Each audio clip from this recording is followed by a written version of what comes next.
자, 오늘은 166 성경 공부 첫 시간으로 우리 역사적 관점을 가지고 우리 구약 성경을 1시간 동안 말 그대로 훑어보는 그런 시간을 가지려고 합니다. 우리 166 성경 공부는 하루에 1시간씩 그렇게 해서 66권의 성경 공부를 공부하겠다라는 목표를 가지고 기획한 성경 공부입니다. 그래서 이 1시간이라는 시간이 조금 짧을 수가 있을 것 같아요. 그래도 최선을 다해서 그 시간 동안 제가 더 설명하고 싶은 걸 욕심을 좀 내려놓고 좀 진행을 해보려고 하는데, 오늘 첫 시간에 이 구약 성경을 역사적 관점을 가지고 살펴보려고 합니다. 자, 시작하기 전에 여러분에게 질문을 하나 제가 좀 드릴게요. 여러분 혹시 이 조각난 그림들을 맞춰서 하나의 그림을 완성시키는 이 퍼즐이라는 것 혹시 해보신 적 있나요? 제가 그 퍼즐에는 굉장히 저는 소질이 없는데, 예를 들어서 퍼즐을 한다고 좀 그 가정을 해볼게요. 제가 두 분한테 퍼즐을 맞춰달라고 부탁을 했다고 가정을 하면, 한 분에게는 퍼즐의 완성된 그림을 보여주고 퍼즐을 맞추라고 제가 부탁을 했고, 또 다른 한 사람에게는 전혀 그 그림에 대한 정보를 주지 않고 그냥 맞추라고 부탁을 해봤다고 생각을 해보죠. 자, 그러면 이 둘 중에 누가 더 쉽게 퍼즐을 쉽게 맞출까요? 자, 질문을 바꿔서 이야기를 하면, 어떤 그림인지 알고 퍼즐을 맞춰 나가는 게 쉬울까요? 아니면 아무것도 모른 채로 그냥 이것저것 끼워 맞추면서 완성시켜 가는 게 쉬울까요? 당연히 완성된 그림을 옆에 두고 그 그림을 아는 상태에서 퍼즐을 맞추는 게 훨씬 쉬울 겁니다. 퍼즐의 전체 그림을 모르는 상태에서 이 조각들을 되는 대로 끼워 맞추려면 시간도 오래 걸리고 힘든 일이 될 게 분명해요. 그런데 완성된 그림을 옆에 두고 또는 그 완성된 그림을 아는 상태에서 퍼즐을 맞추게 보면 정확하게 퍼즐을 맞출 수 있을 거라는 것입니다. 자, 제가 왜 이런 얘기를 처음에 시작을 했냐면, 어떤 의미에서 우리 성도들에게 성경이 때때로 이렇게 커다란 퍼즐 조각처럼 느껴질 때가 있다는 거예요. 오랫동안 교회에 다녔기 때문에 우리가 들은 이야기는 참 많아요. 그래서 여기에서 조금, 저기에서 조금 퍼즐 조각처럼 우리의 지식들이 산재되어 있는데, 이것들이 하나로 합체가 되지 않다 보니까 성경 전체의 큰 그림을 이해하는 분들이 생각보다 적다는 겁니다. 그러다 보니까 매해마다 성경을 통독하겠다고 마음을 먹는데, 읽는 도중에 갑자기 성막에 대한 이야기도 나오고 율법에 대한 이야기도 나오고 절기, 족보 이런 것들 나오면 이게 너무 어렵고 무엇을 의미하는지 몰라서 읽다 보면 길을 잃어버려요. 그래서 이게 나랑 무슨 상관이 있는지 그 언어 자체도 너무 어려워서 성경을 그냥 덮는 일이 일어난다는 거죠. 자, 실제로 우리는 많은 설교를 들어왔어요. 때때로 많은 큐티도 했고 제자훈련도 받았고 성경 공부도 해왔습니다. 자, 그런데 전체 그림을 보지 못하고 퍼즐을 맞춘 것처럼 성경의 전체적인 그림을 알지 못한 채 성경이라는 퍼즐의 이 수많은 조각들만을 우리가 봐왔다는 거예요. 그래서 성경의 큰 그림을 본 적이 별로 없다는 것입니다. 그래서 성경이 어렵게 느껴지는 거예요. 그러한 이유로 오늘은 가장 먼저 우리가 이 구약 성경 공부를 하기 전에 역사적 순서에 따라서 성경이 어떻게 기록되어 있는지 큰 틀을 잡고 가려고 하는 거예요. 그 의미적인 측면을 다룰 때는 언약적인 관점으로 또는 하나님 나라의 관점으로 이런 여러 가지 관점을 가지고서 성경을 풀어나갈 수는 있지만, 역사적인 순서 속에서 성경이 어떻게 진행되는지 그 스토리를 먼저 잡는 게 첫 단계입니다. 그래서 오늘 이 시간 우리가 그 작업을 하려고 하는데, 자, 우리가 성경을 공부한다고 할 때 성경을 공부하는 단계를 이야기하면 크게 5가지 단계를 이야기를 할 수 있을 것 같아요. 자, 제가 여러분한테 이 보조자료를 다 이렇게 보내드렸습니다. 자, 혹시 이 보조자료를 받지 못하는 분들은 앞으로도 계속 보조자료가 나갈 수 있게 저희 이메일을 그 댓글에다 신청을 해주시든지 아니면 저에게 따로 메시지를 주시면 제가 계속 보내드리도록 하겠습니다. 글씨가 잘 보이지 않는다고 하더라도 여러분에게 미리 드린 자료에 있기 때문에 옆에다 두시고 보시면 될 것 같아요. 자, 성경을 공부하는 단계를 크게 5가지 단계로 나눌 수 있는데, 첫 번째는 성경 전체의 개요를 공부하는 것입니다. 자, 가장 아래에 있죠. 성경 전체의 개요. 이게 우리에게 가장 많이 알려진 이 구약 파노라마 또는 신약 파노라마, 이런 공부 방법이 바로 이 공부법이에요. 그리고 오늘 하는 공부가 바로 이 첫 번째 공부법입니다. 성경이라는 이 숲 전체를 보게 해주는 거죠. 자, 이 작업이 끝나면 두 번째는 각 성경이 소속되어 있는 장르별로 이 틀을 잡고 공부하는 거예요. 예를 들어서 율법서, 역사서, 시가서, 선지서, 복음서, 서신서 등으로 나눠서 각각의 장르에 맞춰서 큰 틀을 잡고 공부를 하는 거죠. 그리고 세 번째는 성경을 66권, 이 성경을 한 권 한 권 공부해 나가는 겁니다. 우리가 166 성경 공부가 끝나면 바로 그 작업을 할 건데, 책별로 나누어서 한 권 한 권 그 성경 자체의 흐름을 잡아가는 거예요. 자, 성경은 한 권인 동시에 하나의 전집입니다. 그래서 66권의 책들이 이렇게 모여서 한 권의 성경이라고 우리가 부르죠. 그렇기 때문에 우리가 성경을 공부할 때는 한 권이라는 관점에서, 그리고 또 66권이라는 종합적인 관점을 동시에 가지고 공부를 해야 돼요. 이 공부 방법들이 우리에게 다 필요하다는 것이죠. 그래서 우리는 이 166 성경 공부를 통해서 이 성경 전체의 개요와 66권 성경을 한 권 한 권 이 단계적으로 살펴보는 그 작업을 하는 거예요. 자, 네 번째로 성경을 공부하는 방법은 장별로 공부하는 겁니다.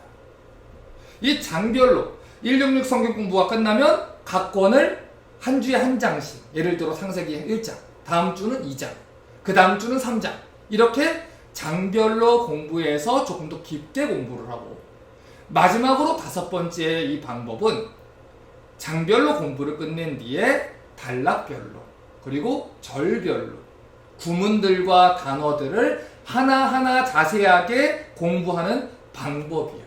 이것을 가리켜서 성경을 주해한다고도 이야기를 하고, 이 단계는 아주 깊은 단계의 성경 강해입니다. 그래서 단어별로 끊어서 한 단어 한 단어를 정확하게 원문의 뜻을 밝혀내는 것까지 하는 작업을 하는 거예요. 바로 우리가 주일에 로마서 성경 강해를 할 때 이런 방식으로 우리가 자세하게 공부를 하고 있는 것입니다. 그러니까 이와 같은 성경 연구 방법들을 우리가 고려를 해볼 때, 성도들이 성경을 연구하는 가장 바람직한 순서는 전체를 먼저 본 뒤에 부분을 보고, 다시 부분을 전체하고 연관시켜서 생각하는 공부를 해야 된다는 거예요. 숲이 어떻게 생겼는지 보고 그 안에 들어가서 나무들이 어떻고 꽃이 어떤지 살펴보는 게 이 성경 공부의 바람직한 순서라는 것입니다. 자, 그래서 오늘은 이 첫 번째 시간으로 구약 성경의 큰 구조를 살펴보려고 하는데, 가장 먼저 성경을 배우는 사람들이 알아야 되는 것은 성경의 일반적인 정보입니다. 자, 성경에 대한 기초 상식을 좀 알려드릴게요. 성경은 거의 10,000km를 포괄하는 지역에 10개 나라에 거주했고, 약 20가지의 서로 다른 직업에 종사하는 40여 명의 기자들을 통해서 약 1600여 년에 걸쳐서 기록된 것이 성경입니다. 이 성경은 3가지 언어로 기록되어 있어요. 특별히 이 구약은 히브리어와 아람어로 기록되어 있는데, 대부분의 내용들이 히브리어로 기록되어 있고, 이 신약 성경은 헬라어로 기록되어 있습니다. 이 성경의 이 분량은 총 66권이고 1189장으로 이루어져 있어요. 그런데 원래 성경 원본에는 장과 절의 구분이 없었어요. 훗날에 이 교회들이 성경을 더욱더 읽기 쉽게 하고 연구하기 쉽도록 하기 위해서 장과 절로 구분을 한 거죠. 자, 또한 성경에는 2930여 명의 인물들이 등장을 하고, 등장인물들의 주요 활동 무대로 1551개의 지명이 있다 그래요. 그리고 최소 10가지의 다양한 수단인 펜이나 가죽이나 진흙을 이렇게 굳혀서 말린 것이나 돌이나 파피루스 같은 것에 이렇게 기록되어서 사본들이 계속해서 전해지면서 우리에게 전달이 되었습니다. 이 66권 성경은 구약 39권 그리고 신약 27권으로 이루어져 있어요. 그래서 우리가 이걸 쉽게 알게 하기 위해서는 39, 27이다 라고 생각을 해서 우리가 외우게 되는데, 자, 그러면 오늘은 이 구약 성경이 어떻게 이루어졌는지 이 39권의 구약 성경에 대해서 한번 살펴보도록 하겠습니다. 우리가 구약 39권을 문학적인 장르로 나눠서 보면 구약은 크게 율법서 5권, 그리고 역사서 12권, 그리고 시가서 5권, 그리고 예언서 또는 선지서라고 이야기를 하죠. 17권으로 이렇게 구분이 됩니다. 그래서 사실 이 구약의 큰 흐름은, 이 큰 역사의 흐름은 율법서와 역사서를 포함한 17권의 역사 속에 담겨 있는 거예요. 그래서 어떤 의미에서 이 율법서라고 불리우는 창세기, 출애굽기, 레위기, 민수기, 신명기 이 5권의 책을 보면 이스라엘의 역사가 기록되어 있기 때문에 어떤 학자들은 이 창세기부터 이 에스더까지 17권 전체를 역사서로 포함시켜야 된다라고도 이야기를 합니다.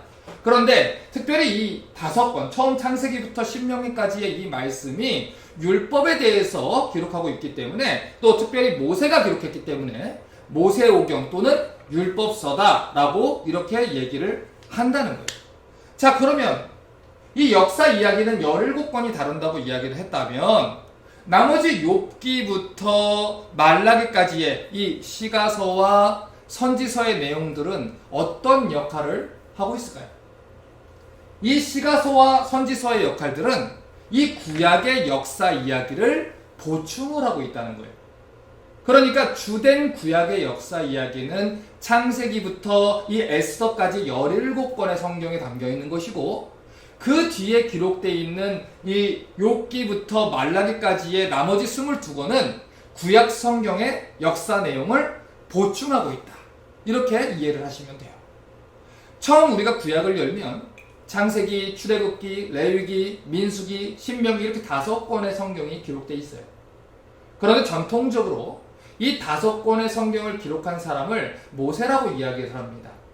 그래서 모세가 쓴 5권의 책들이다 라고 해서 이 5권을 모세오경이라고 불러요. 그래서 여러분 교회에서 모세오경을 이야기할 때는 창세기부터 신명기까지를 얘기를 하는구나, 이렇게 여러분이 이해를 하시면 되는 거죠.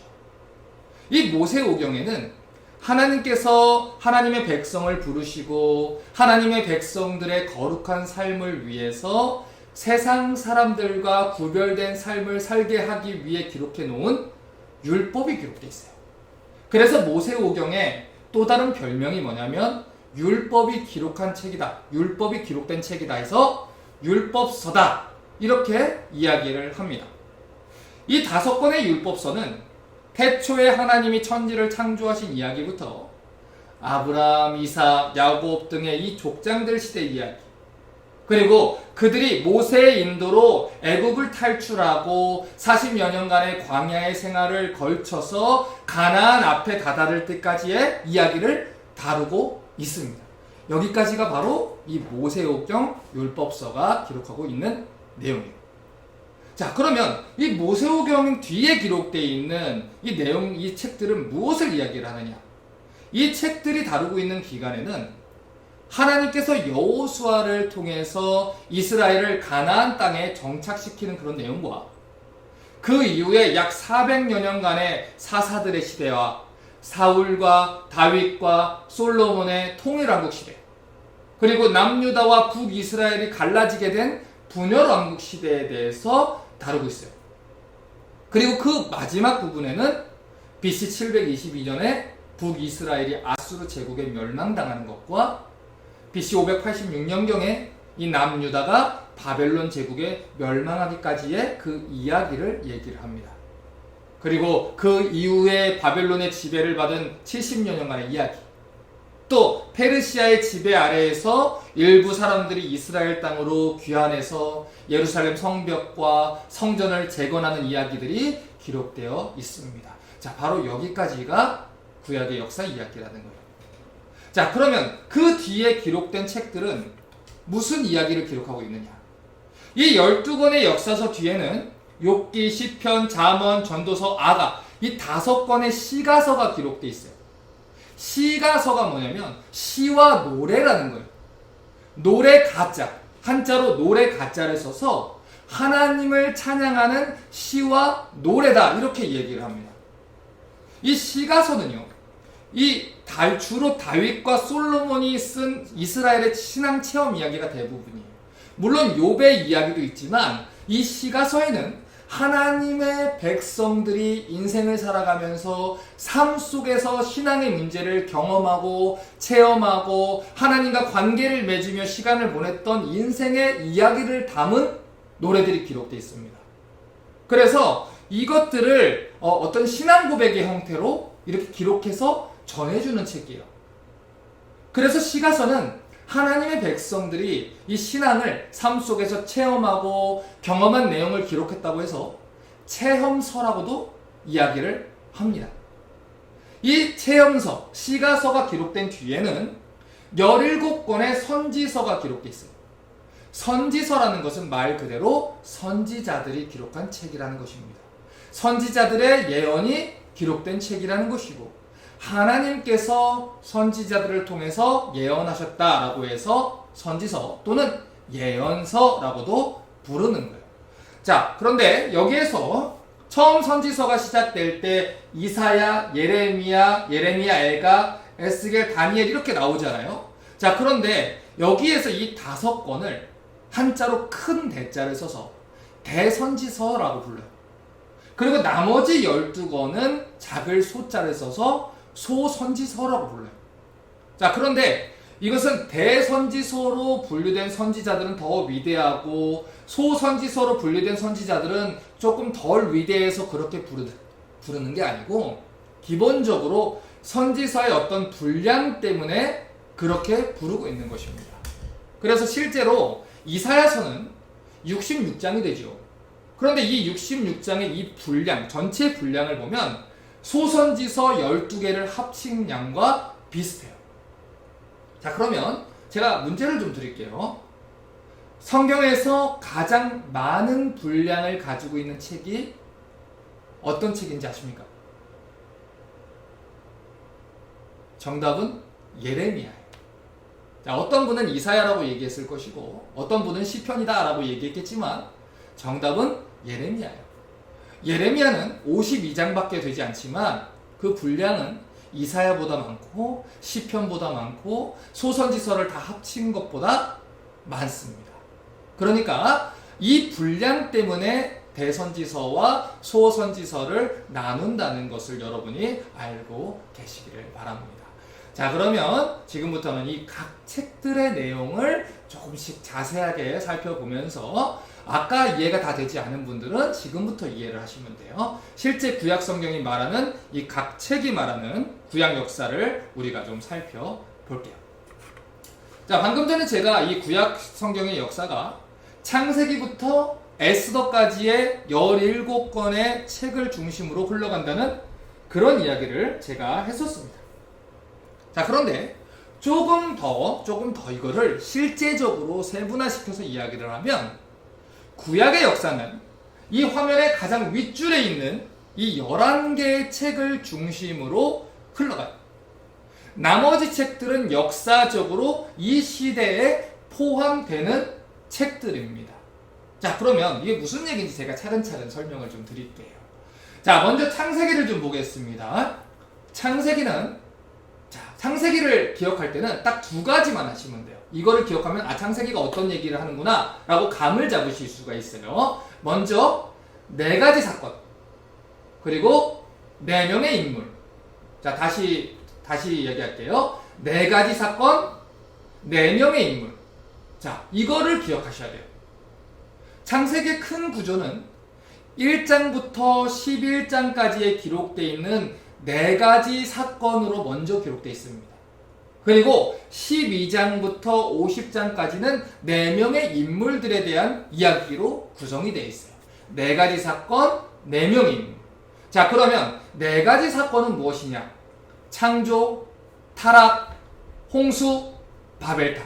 다시요. 창조, 타락, 홍수, 바벨탑. 이 4가지 사건을 중심으로 1장부터 11장의 이야기가 기록되어 있다는 것이고, 12장부터 50장까지는 4명의 인물, 아브라함, 이삭, 야곱, 요셉, 이 4명의 인물들을 중심으로 이야기가 진행돼요.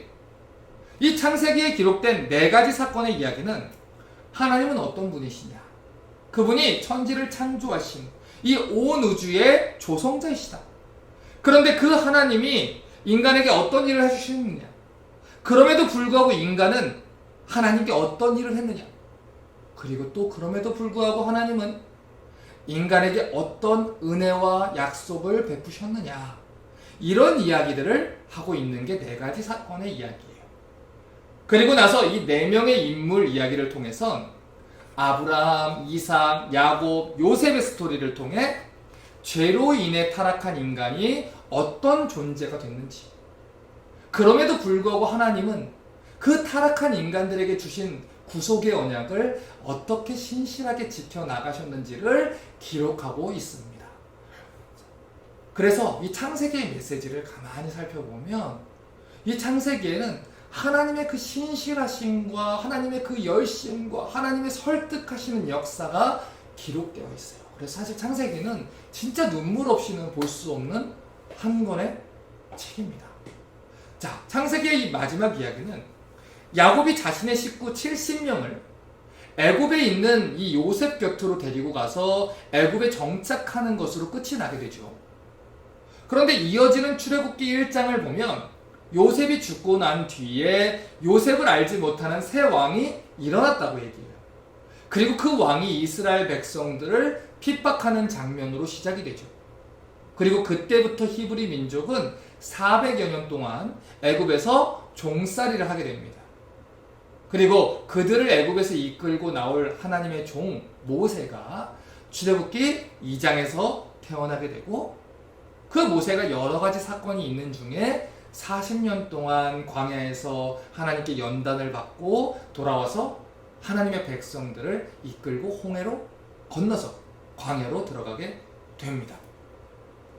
자, 그래서 출애굽기 24장을 보면 모세가 여호수아와 함께 시내산에 올라가서 40일 동안 하나님께 율법과 성막에 대한 지시를 받는 것을 볼 수가 있는데, 자, 여기에서 우리가 주목해야 될 게 뭐냐? 출애굽기 24장 12절부터 민수기 10장 10절까지는 이동이 없다는 거예요. 이 기간이 대략 2년 정도 됩니다. 이 출애굽기 24장 12절부터 민수기 10장 10절, 이 기간이 2년 정도 되는데 이 사이에 기록된 성경이 레위기인 거예요. 이 레위기는 그래서 모세가 시내산에 올라갔을 때 하나님이 알려주셨던 이 제사의 예법, 성막에 대한 것들, 그리고 그곳에서 2년 동안의 시간 동안 있었던 일들을 기록해 놓은 것이 레위기입니다. 그래서 레위기라는 책을 보면 율법과 성막에 대한 예법들이 기록되어 있는 동시에 이스라엘에서 실제 벌어졌던 역사 이야기도 기록이 되어 있는 거예요. 레위기의 중심 메시지는 17장에 기록되어 있는 내가 거룩하니 너희도 거룩하라 라는 말씀이에요. 하나님께서 율법을 주신 이유가 무엇입니까? 다른 이방 민족들과 구별된 거룩한 삶을 살게 하기 위함이라는 거예요. 하나님이 그래서 우리에게 율법을 주신 것이죠. 그 율법을 주시고 뭐라고 하냐면 내가 거룩하니 너희도 거룩하라 라고 했다는 거예요. 자, 그런데 우리가 로마서를 배우고 있는 중이지만 우리가 스스로 율법을 지킬 수 있는 힘이 있습니까? 없어요. 율법으로는 죄를 깨닫게 한 그 기능과 이유가 있다 그랬어요. 그게 율법의 기능이에요. 자, 그런데 하나님이 율법을 주셔놓고 뭐라고 하냐면 내가 거룩하니 너희도 거룩해라 라는 얘기예요. 자, 이것을 복음의 빛에 비추어서 말씀을 해석하게 되면 정말 큰 은혜가 되는 거예요. 자, 아까 얘기했듯이 우리는 스스로 거룩해질 수 있는 존재가 아니에요. 이걸 하나님이 모르실까요? 아시죠? 타락한 인간은 죄의 영향 때문에 스스로의 능력으로는 거룩한 삶을 살 수가 없어요. 그러면 어떻게 해야 거룩해집니까? 하나님께서 우리를 거룩하게 해주셔야만 거룩해질 수 있는 거예요. 그러니까 내가 거룩하니 너희도 거룩해라 라고 하는 말씀은 열심히 봉사해라, 열심히 일해라, 더 경건하게 일해라, 이래서는 되겠냐, 네가 이러고도 되겠냐, 이뤄가지고 구원받은 자라고 할 수 있느냐, 그렇게 정죄하고 자착하게 만드는 그 거룩해져야만 하지 않겠냐라는 율법의 압박과 폭력이 있는 말씀이 아니라는 거예요. 오히려 내가 거룩하니 너희도 거룩하라 라는 이 말씀에는 너희가 할 수 없으니 내가 해주겠다는 하나님의 의지가 담긴 거예요. 내가 너희를 반드시 거룩하게 만들겠으니 너희는 거룩해라. 내가 너희를 거룩하게 만들기 위해서 저 갈보리 십자가에 속죄 제물로 죽을 것이니 너희는 모든 죄를 나에게 다 맡기고 너희는 죄 사함을 얻으라. 너희는 씻음을 얻으라. 너희는 거룩하라. 그러니 이 말씀은 일방적으로 우리가 언약을 깼음에도 불구하고 하나님이 우리를 거룩하게 만들어 주시겠다는 의지와 사랑이 담겨있는 말씀이라는 겁니다. 그 의지가 표현된 곳이 어디예요? 십자가라는 거예요. 그러니까 레위기가 이야기하는 것은 결국 이겁니다. 우리의 죄를 대신해서 희생 제물이 죽은 것처럼 예수께서 우리를 위해서 대신 십자가에 달려서라도 반드시 우리를 거룩하신 하나님 곁으로 돌아오게 하시겠다는 하나님의 결심과 의지가 담긴 복음이라는 거예요. 레위기 다음에 기록되어 있는 책이 무엇입니까? 민수기예요. 이 민수기라는 책은 이스라엘 민족의 광야 유랑기를 기록한 책입니다. 이스라엘 백성들은 홍해가 갈라지는 것도 봤고 만나와 메추라기로 먹이는 하나님도 경험을 했어요. 구름 기둥과 불 기둥으로 인도하는 하나님도 보았고 상상할 수 없는 기적으로 자기들이 인도하시는 하나님의 은혜 또한 체험했어요. 그런데 그들은 하나님께서 약속의 땅을 주시리라고 믿지 않았어요. 그래서 결국에는 민수기 13장을 보면 가나안 땅을 정탐하라고 12명을 보냈더니 여호수아와 갈렙 이 2명 외에는 하나님과 그 땅에 대해서 어떻게 해요? 불평해요. 악한 말을 떠들어요. 그래서 백성들을 굉장히 좌절하게 만들고 통곡하게 만들었어요. 그 사람들이 가나안 땅을 정탐하고 와서 뭐라고 했어요? 그 땅은 그 땅 거민을 삼키는 땅입니다. 장대한 거민들입니다. 우리는 가면 죽을 것입니다. 이런 불평을 해대면서 원망을 했어요. 결국 그 사람들이 죽을 때까지 40년을 이 광야를 방황하게 됩니다. 민수기 1장을 보면 가나안 땅을 정복할 당시에 그 인구조사를 한 것을 볼 수 있어요. 그런데 그때 조사에 응했던 사람들이 다 죽은 뒤에 2차로 민수기 26장에서 인구조사를 합니다. 그때까지 광야를 돌아요. 계속 돌아요. 그래서 민수기를 광야 유랑기 또는 광야 방랑기라고 부르는 거예요. 그래서 민수기라고 하면 가장 먼저 무슨 단어가 떠오르느냐? 광야. 이 단어가 떠올라야 된다는 거예요. 자, 그리고 이 민수기 내용이 이 민수기의 28장 이후에 해당되는 책이 신명기입니다. 이 신명기라는 책은 이스라엘 백성들이 이제 가나안 땅을 정복하기 앞서서 모세를 통해서 이 약속의 땅 오른편에 있는 모압 땅을 다 정복한 뒤에 모압 평지라는 곳에 있을 때 모세가 유언으로 남긴 책이에요. 자, 이미 출애굽한 1세대가 하나님 원망하다가 광야에서 다 죽었어요. 그래서 지금 있는 세대는 출애굽 2세대입니다. 이 사람들은 무슨 특징이 있느냐? 하나님이 이스라엘을 애굽에서부터 이끌어온 역사를 보지 못했던 세대예요. 1세대는 그것을 경험했으나 불평하다가 광야에서 죽었고 2세대는 그러한 것들을 소문으로만 들었지 직접 본 세대는 아니라는 거예요. 그래서 이 모세가 이스라엘의 역사를 회상하면서 하나님만 섬겨라. 너희 하나님이 어떤 분인지 아느냐? 너희에게 이런 은혜를 베푸신 분이다. 이렇게 유언으로 남긴 책이 바로 신명기라는 책입니다. 그래서 여러분이 신명기를 보면 이 만나 이야기나 뭐 출애굽 당시 있었던 이야기들이나 어떤 사건들이 반복해서 또 나오는 그런 그 분위기가 풍겨질 때가 있어요. 그 이유가 바로 방금 전에 이야기했던 그 이유인 거예요. 신명기가 출애굽 2세대들에게 주는 모세의 유언이기 때문에 그 아버지들이 행했던 일들을 모세가 절절하고 간곡하게 다시 리마인드 시켜주는 거예요. 그래서 결국 신명기를 통해서 모세가 이야기하고자 하는 게 뭐예요? 너희 아버지들이 광야에서 멸망당한 것처럼 하지 말라는 거예요. 하나님 원망하지 말고 그분만 사랑하고 그분이 명하는 대로 지켜 행해라. 이 메시지를 출애굽 2세대에게 모세가 유언으로 남기는 것입니다. 그 메시지를 전하고 모세가 비스가 산이라는 곳에 올라가서 약속의 땅을 바라본 뒤에 생을 마감하게 되는 거예요. 거기까지가 신명기의 내용입니다. 자, 그러면 이제 모세가 죽었어요. 그러면 누가 나타나야 되죠? 여호수아가 나오게 되죠. 우리가 여호수아 설교를 통해서 여호수아를 자세하게 봤지만 이제 리더십이 바뀌었어요. 이 여호수아가 모세의 리더십을 이어받아서 하나님만 의지하고 가나안 땅을 정복하자. 그리고 전쟁을 시작합니다. 요단강을 건너가요. 그래서 이 여호수아 6장에서 여리고를 먼저 칩니다. 그리고 7장, 8장에 거쳐서 아이성을 쳐요. 자, 그리고 나서 이 중부 지역, 가나안 중부 지역을 치고 남부를 치고 북쪽을 칩니다.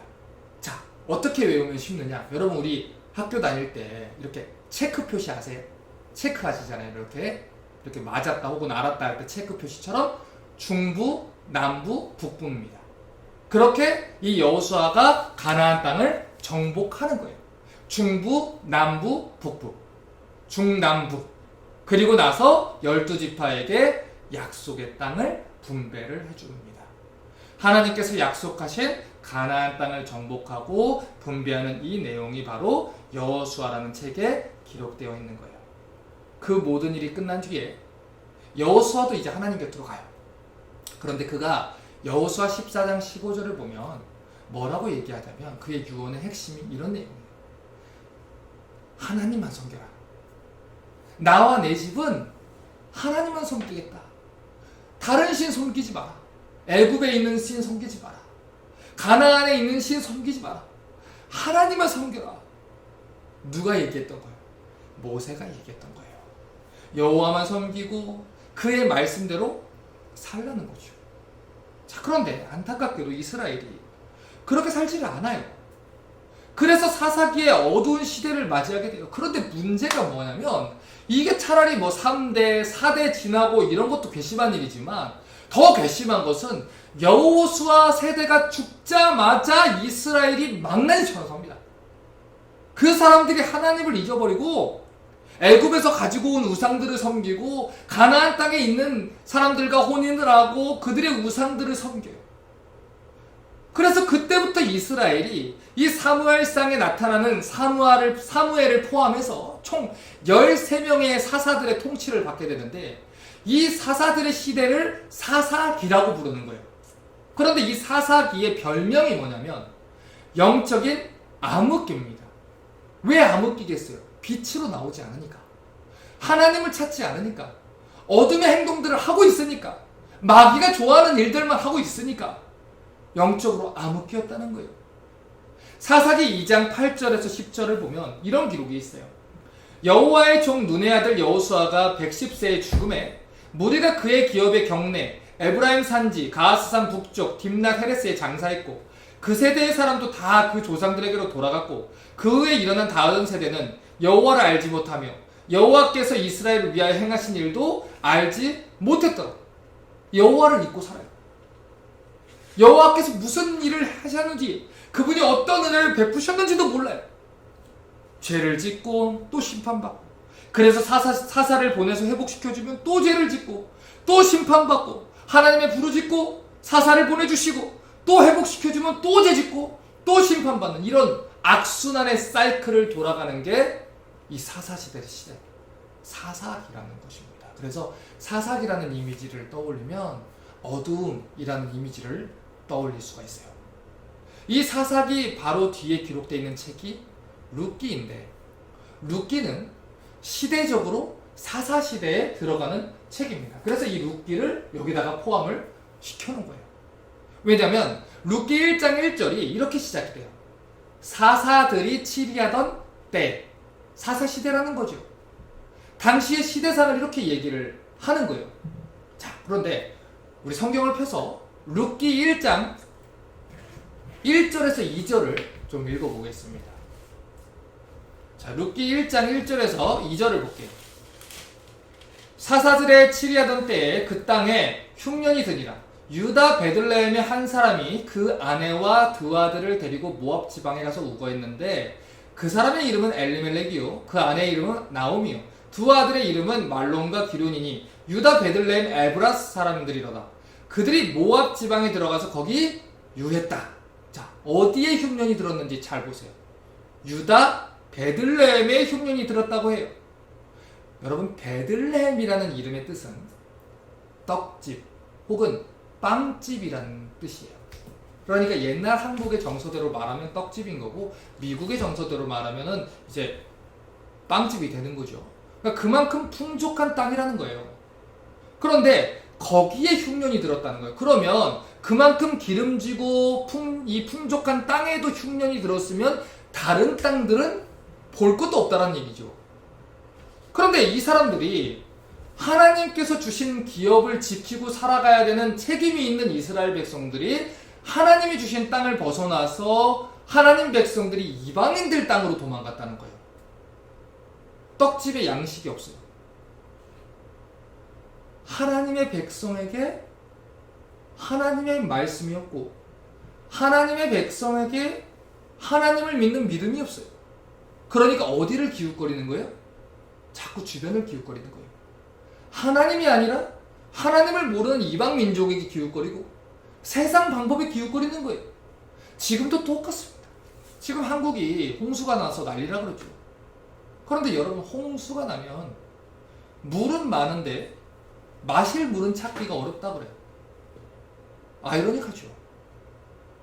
제가 어렸을 때 저희 할아버지 만날 때 그런 상상을 했어요. 그때도 한번 한강이 넘쳐서 홍수가 났는데 저걸 사람들이 원래 한 잔 먹을 물을 세 잔씩 먹으면 저 물이 다 없어지지 않을까? 그때 그렇게 생각을 한 적이 있어요. 그러니까 애니까 그렇게 생각을 한 거죠. 그렇게 먹으면 어떻게 되겠어요? 병 걸리겠지요. 그 물 못 먹어요. 왜냐면 오염된 물이라. 아무리 물이 많아도 홍수가 나면 마실 물은 오히려 더 찾기가 어려운 거예요. 아이러니한 거죠. 그런데 이게 교회에 똑같이 적용이 돼요. 교회에 하나님의 말씀이라고 전해지는 건 많아요. 그런데 실제로 하나님의 말씀을 찾기가 힘들다는 거예요. 하나님의 말씀이 전해지지가 않으니까 사람이 떡으로만 사는 게 아니라 하나님의 말씀으로 산다고 하셨는데 이 영혼의 갈급함이 채워지지가 않으니까 어디다 귀를 자꾸 기웃기웃거려요? 이방인들의 땅에다가 기웃거려요. 하나님 말씀을 못 들으니까, 말씀을 못 먹으니까 세상 사람들의 철학과 방법과 심리학적인 요소들이 복음을 대체하는 거고 하나님의 말씀을 대체하는 거예요. 여러분, 오해하지 마세요. 그것들이 다 나쁘다거나 유익이 없다는 얘기가 아니에요. 떡집에 다른 것은 없어도 떡은 있어야 된다는 얘기를 하는 거예요. 하나님의 집에는 하나님의 말씀이 있어야 된다는 것이지 다른 것에 기웃거려서는 안 된다는 거예요. 여러분, 사탕만 먹고 초콜릿만 먹고 몸에 안 좋은 다른 것들만 먹고 생명이 유지될 수 있어요. 그런데 결국에는 우리의 주식을 먹고 건강한 음식들을 먹어야 사람이 사는 거예요. 그런데 다른 것에 기웃거리면서 그걸로 만족하며 산다는 거죠. 그러니 병들 수밖에요. 사무엘상 3장 1절을 보면 이런 말씀이 기록되어 있습니다. 아이 사무엘이 엘리 앞에서 여호와를 섬길 때에는 여호와의 말씀이 희귀하여 이상이 흔히 보이지 않았더라. 제사장들이 있어요. 그런데 이스라엘에서 하나님 말씀을 찾을 수가 없대요. 레위인들이 있어요. 성막이 있어요. 제사가 매일 드려져요. 그런데 하나님 말씀을 찾을 수가 없대요.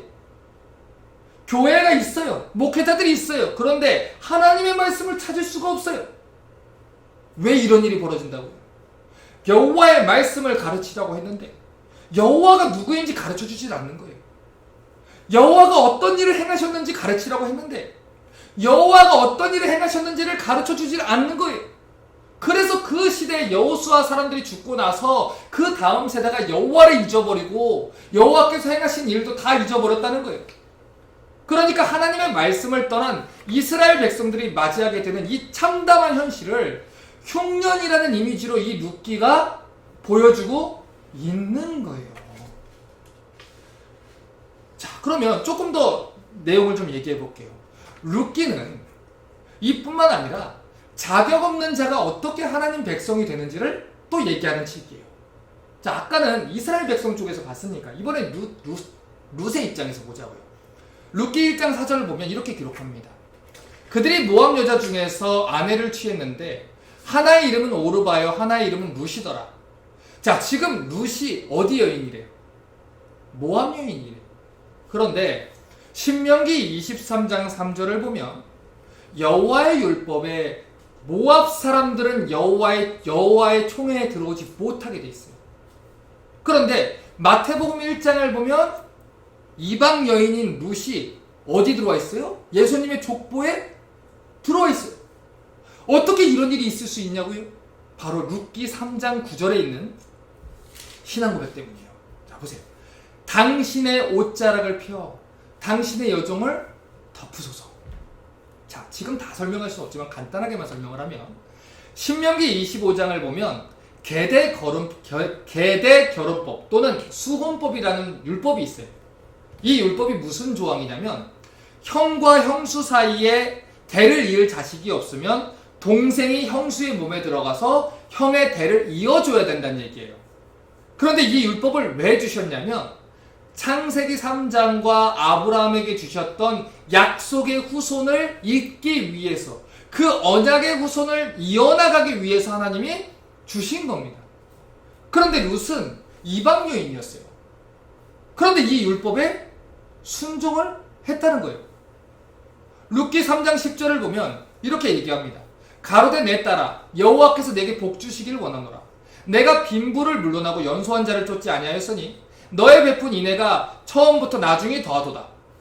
지금 룻이 하나님의 백성이 되는 복을 누린 이유가 뭐냐면 사람의 조건이나 자신의 이기심이나 자신의 형편을 보지 않고 여호와 하나님의 언약을 믿고 그 날개 아래로 들어왔기 때문이다 라고 얘기를 하는 거예요. 그 믿음으로 그 언약을 붙들고 여호와의 옷자락 안으로 들어왔기 때문에 그녀가 그리스도의 족보에 오르게 됐다는 거죠. 비록 그녀가 하나님을 모르는 이방 민족이었고 하나님을 모르고 죄와 더불어 살았던 존재지만 율법으로는 감히 그리스도의 계보에 오를 수 없는 사람이지만 룻이 하나님이 약속한 대로 하나님이 주신 그 율법대로 하나님께서 우리에게 언약 주신 대로 내가 그걸 붙드오니 하나님이 나를 덮어주신다면 하나님이 나에게 은혜 베푸신다면 나는 그 날개 아래 들어갈 수 있습니다. 이렇게 얘기를 했다는 거죠. 자, 그러면 이 룻기를 시대적인 배경을 가지고 한번 보자는 거예요. 하나님을 모르는 이방 여인도 여호와의 품 안에 안기르기를 원하는데 정작 이스라엘 백성은 어떻게 해요? 여호와를 잊어버리고 여호와를 왕으로 섬기지 않는다는 거예요. 하나님을 모르는 이 룻도 여호와의 그늘에 그 날개 아래 들어오려고 하는데 그 어려운 상황 속에서도 흉년 가운데도 하나님을 붙드는데 이스라엘 백성들은 오히려 모압 땅으로 도망가고 있다는 거예요. 그게 사사시대의 분위기였다고요. 사무엘상 8장 5절을 보면 이스라엘 백성들이 이런 요구를 합니다. 보소서, 당신은 늙고 당신의 아들들은 당신의 행위를 따르지 아니하니 열방과 같이 우리에게 왕을 세워 우리를 다스리게 하소서. 자, 이스라엘 백성들이 왕을 달라는 이유가 뭐예요? 열방과 같이 되겠다는 거예요. 블레셋이나 암몬같이 되겠다는 거예요. 그들이 누군데? 하나님 모르는 세상 민족들이에요. 우상을 숭배하는 이방 민족들이에요. 그러면 이스라엘에 왕이 없었나요? 아니에요. 이스라엘의 왕은 하나님이셨어요. 그런데 잘 먹고 잘 살 수만 있으면 그들과 같이 되어도 좋다는 거예요. 여호와는 더 이상 우리의 왕이 될 필요가 없다는 거예요. 우리의 구미를 맞출 왕, 우리의 원하는 걸 해줄 왕, 그 왕을 얻을 수만 있다면 하나님도 버리겠다는 거예요. 그래서 자기 소견대로 외치는 시대, 하나님을 떠나서 암흑 속에서 살아간 시대, 그게 바로 사사 시대였다는 것입니다. 그래서 자기들 뜻대로 결국에는 사울 왕을 왕으로 삼게 돼요. 그 이야기가 사무엘상에 기록되어 있는 것이죠.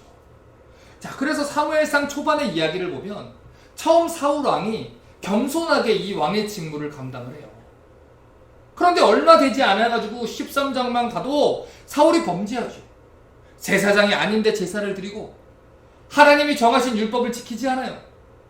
그래서 그 일 때문에 사울은 왕에서 폐위되게 돼요. 그리고 나서 사무엘상 16장에 누가 등장합니까? 다윗이 등장하게 됩니다. 그가 사무엘로부터 기름 부음을 받고 골리앗과의 전쟁을 승리로 이끌어요. 그런데 그 승리로 이끌고 나서 다윗에 대한 소문들이 막 퍼지게 나니까 사울은 천천히고 다윗은 만만이다 라는 여자들의 노래가 막 울려 퍼지는 거예요. 그래서 사울이 시기를 해서 창을 집어던지고 죽이려고 하고 결국에는 그래서 다윗이 도망을 가게 됩니다. 그 다윗이 사울로부터 도망 다니는 내용이 사무엘상 후반부의 대부분을 차지를 해요. 그리고 사무엘상은 사울의 죽음으로 마무리가 되죠.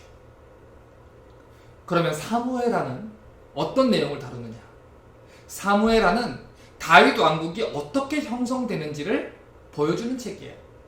그래서 사무엘의 2장을 보면 다윗이 유다의 왕이 되고 5장에서 남유다와 북이스라엘 통일 왕국의 왕이 되는 걸 볼 수 있어요. 그렇게 이스라엘을 잘 통치해 가다가 사무엘하 11장에서 어떤 일이 벌어집니까?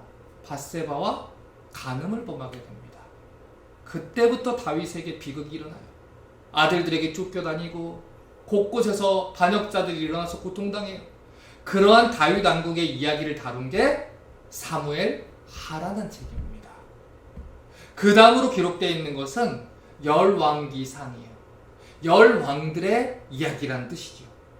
이 열왕기상은 다윗의 죽음과 그의 아들 솔로몬의 왕위를 이야기를 하고 있어요. 먼저 다윗이 죽고 그의 아들 솔로몬이 왕위를 먼저 이 계승을 받습니다. 그래서 열왕기상 초반부의 내용이 솔로몬의 이야기를 먼저 다뤄요. 자, 그런데 처음 왕위에 오른 솔로몬은 통치 첫 시기에는 하나님을 경외하는 왕으로 잘해요. 그런데 시간이 지날수록 기상해져요. 그래서 성경을 보면 사실 솔로몬이 우리가 생각하는 것처럼 그렇게 신실한 왕이 아닙니다. 신명기 17장을 보면 하나님이 왕에게 하지 말라는 게 3가지가 있어요. 은과 금을 많이 가지지 마라. 말을 많이 가지지 마라. 아내를 많이 가지지 마라. 하나님 외에 의지할 것들, 하나님 외에 마음 빼앗길 것들을 하나님이 금지를 하셨는데, 왕이라는 존재가 한 나라의 방향을 결정해야 되는 중요한 직책이기 때문에 하나님이 이것들을 강조를 하신 거예요. 하나님 말고 다른 거를 의지해서 나라를 이끌려고 하지 말라고. 그런데 솔로몬이 이 모든 죄의 삼관왕이 되어버립니다. 그래서 은과 금을 넘치도록 쌓아두고 살고요. 그 당시 군사력을 자랑한다고 말을 보관하는 곳이 몇백 대가 있었어요. 아내는 1000여 명이 있다 그래요. 그런데 문제는 결혼할 때 이방 여자들하고 결혼을 했어요. 정책 결혼을 했다고요. 여러분, 이스라엘의 힘은 누굽니까? 하나님이에요. 그런데 군사력을 상징하는 말에 투자를 했고요. 결혼 동맹을 만들어서 나라를 부강하게 하려고 머리를 쓴 거예요. 더 큰 문제는 이방 민족의 공주들과 결혼을 하면서 그 나라의 우상들을 다 가지고 들어왔어요. 그래서 그 여자가 신을 섬길 수 있게 해주고 각각의 아내를 위해서 그 아내들이 섬기는 신전들을 지어주었다는 거예요. 그러니까 이 왕비가 1000명이면 신전이 몇 개예요? 1000개 이상인 거죠.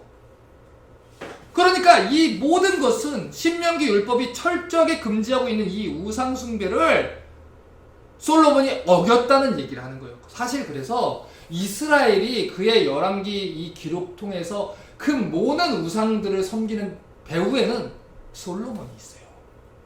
이 솔로몬의 죄 때문에 이스라엘 왕국이 남과 북으로 갈라지게 됩니다. 그래서 솔로몬의 아들인 이 르호보암 시대 때 북이스라엘은 10지파를 여로보암이라는 왕이 가져가고 남쪽은 2지파를 이 솔로몬 아들인 르호보암이 가지게 돼요.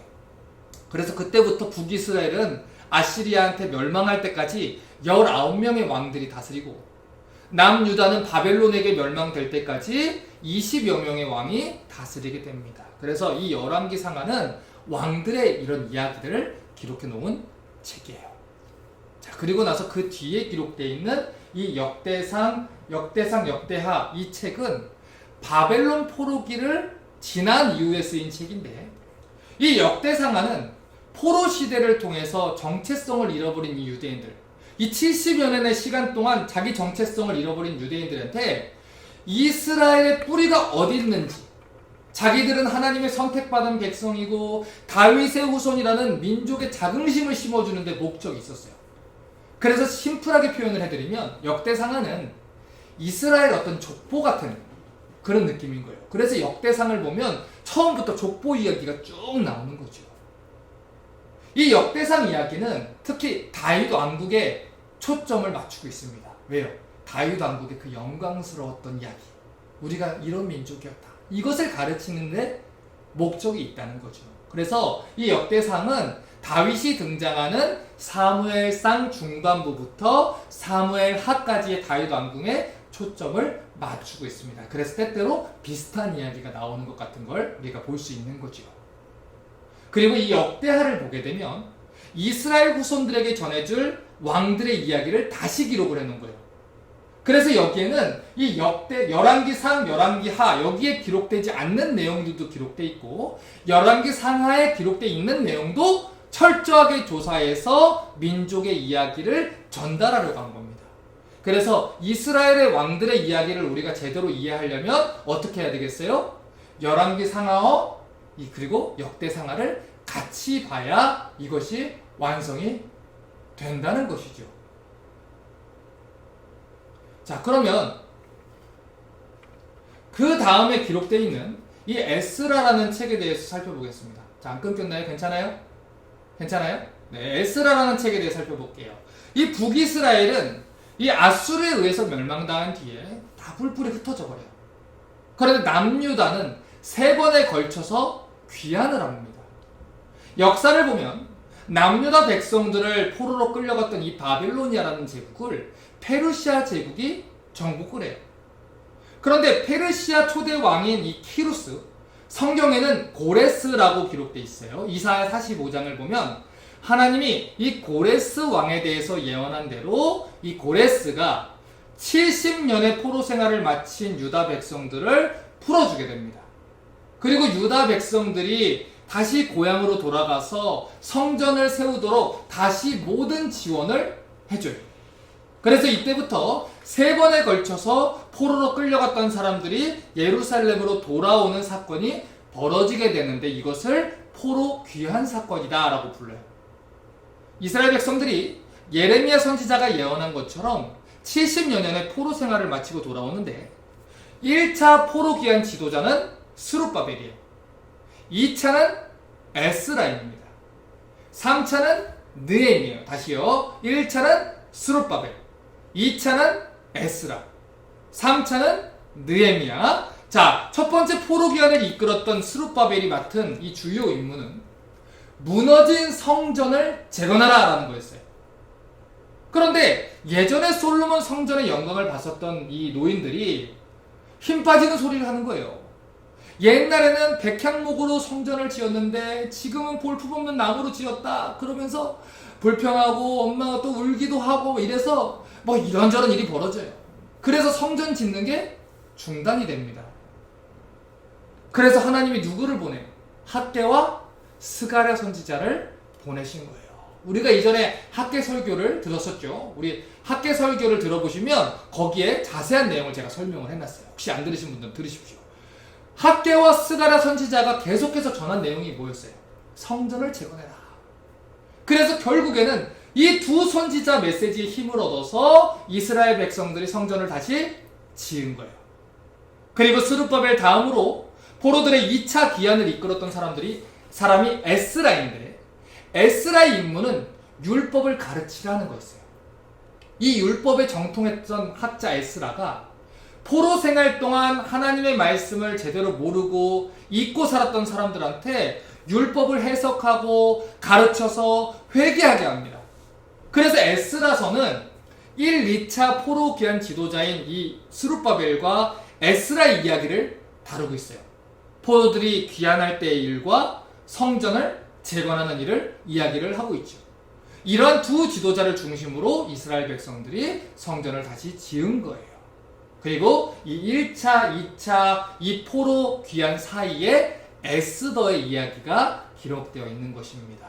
1차 포로, 2차 포로 귀환 사이에 그 에스더가 고레스를 이어서 페르시아의 왕이 된 이 아하수에로 왕비가 돼요. 이 에스더라는 책이 바로 이 에스더를 통해서 이스라엘을 구원해내시는 하나님의 이야기가 기록되어 있는 책인 것입니다. 자, 그리고 나서 시간이 조금 지나가요. 예루살렘 성벽이 불타버렸다는 소식이 느헤미야의 귀에 들리게 됩니다. 이스라엘의 대적들 때문에 이 성벽들이 다 불탔다는 거예요. 그래서 그 마음이 너무 아파서 3차로 포로들을 이끌고 귀환하는 지도자가 느헤미야입니다. 자, 그러면 느헤미야의 임무가 뭐예요? 무너진 성벽을 건설하는 거예요. 52일 만에 느헤미야가 성벽을 재건합니다. 그리고 그때 느헤미야와 같은 시대에 활동한 선지자가 말라기라는 선지자인 거예요. 자, 이처럼 구약의 역사는 느헤미야를 끝으로 끝이 나게 되는 것입니다. 여기까지가 바로 구약의 역사라고 할 수 있는 것이죠. 자, 그러면 이제 마무리를 짓기 전에 이 구약의 나머지 책들의 자리를 좀 찾아볼게요. 이제 다 끝났습니다. 먼저 욥기는 창세기 시대로 들어가야 돼요. 물론 시대적 정보를 정확하게 얘기하고 있지 않지만 성경학자들은 욥의 수명이 아브라함과 같은 이 족장시대 사람들처럼 길었다는 점과 그 당시 율법이나 성막에 대한 언급이 없다는 점에서 아브라함과 같은 이 족장시대 사람이 아닐까라고 대부분 이렇게 추측을 합니다. 그래서 시기적으로는 이 창세기의 시대로 우리가 구분을 하죠. 다음으로는 시편인데, 시편의 이 저자와 주제는 창조부터 구속까지 굉장히 다양한 주제를 다양한 저자들이 다뤄요. 솔로몬, 에단, 모세, 아론, 고라 자손, 헤만 굉장히 다양합니다. 그런데 이 시편 150편 중에서 70편이 넘는 시를 쓴 사람이 있어요. 다윗입니다. 그래서 시편은 사실 거의 다윗 이야기예요. 그렇기 때문에 굳이 역사적인 시기를 잡으면 다윗의 이야기가 나오는 이 사무엘상 중반부부터 사무엘하까지 역사의 위치를 잡을 수 있죠. 다음으로 잠언, 전도서, 아가서 이 세 시가서는 솔로몬이 쓴 겁니다. 물론 잠언의 뒷부분에는 히스기야의 신하들이 편집한 잠언이나 아굴의 잠언도 있어요. 그런데 대부분을 솔로몬이 썼어요. 그래서 시기적으로 이 잠언은 솔로몬이 활동했던 열왕기상 초반부에 위치시켜야 되는 것이고, 이 잠언이 솔로몬의 인생의 중반기에 기록했다면 이 아가서는 솔로몬이 청년기에 결혼 생활을 하면서 느꼈던 사랑 이야기를 다루는 책입니다. 그리고 전도서는 인생을 맞춰가는 솔로몬이 인생을 뒤돌아보며 깨달은 인생에 대해서 얘기하는 거예요. 그러니까 솔로몬의 인생을 중심으로 보면 순서는 아가, 잠언, 전도서 순으로 보면 되겠죠. 자, 다음으로 선지서들을 보면 이 예레미야서는 포로 이전과 포로 기간에 다 활동했던 선지자예요. 그래서 이 예레미야서는 포로 이전에 썼고, 예레미야 애가는 포로로 끌려가는 이스라엘 민족을 보면서 쓴 책입니다. 그리고 나머지 이사야, 예레미야, 호세야, 요엘, 아모스, 오바댜, 요나, 미가, 나훔, 하박국, 스바냐 이 11권의 책은 포로기 전에 왕들에게 경고하시는 하나님의 메시지가 기록되어 있는 책이에요. 그러니까 왕들의 이야기가 기록되어 있는 열왕기 상하에 위치시켜야 되는 게 맞죠. 그리고 방금 제가 말했듯이 예레미야는 민족들이 포로로 끌려가는 걸 보면서 슬퍼하는 노래, 이 애가를 기록합니다. 그리고 에스겔과 다니엘서는 포로로 끌려간 뒤에 바벨론 포로 시대에서 기록한 성경이에요. 이렇게 선지서들의 위치를 정할 수 있고, 구약 성경의 책들은 이렇게 분류가 되는 것입니다. 이 모든 시기가 다 지난 후에 400년간 신약 시대가 올 때까지 하나님께서는 선지서들을 통해서 정경으로 채택된 우리 성경에 기록될 만한 어떤 말씀도 공식적으로 주지 않으세요. 그래서 하나님이 이 땅에 말씀 주기를 그쳤다라고 해서 그 시기를 침묵기 또는 신구약 중간기라고 부릅니다. 그 400년의 시간이 지난 뒤에 메시아이신 예수 그리스도께서 태어나시는 거예요. 그게 바로 신약의 시작입니다. 자, 그럼 오늘 여기까지 하고 다음 주에는 1시간 동안 창세기라는 책이 어떤 책인지 그 어떤 이야기를 하는지를 살펴보겠습니다. 그래서 숙제를 하나 드릴게요. 일주일 동안 하루에 7장 또는 주일에는 8장 이렇게 읽으시면 창세기를 다 읽고 오실 수 있어요. 그렇게 읽어도 하루에 20분밖에 걸리지 않습니다. 그러니까 커피 한 잔 마셔도 30분이에요. 그러니 하나님 말씀이 있는데 그 이상은 들으시길 부탁드립니다. 그렇게 해서 다음 주 수요일까지 창세기를 다 읽어주시기를 부탁드립니다.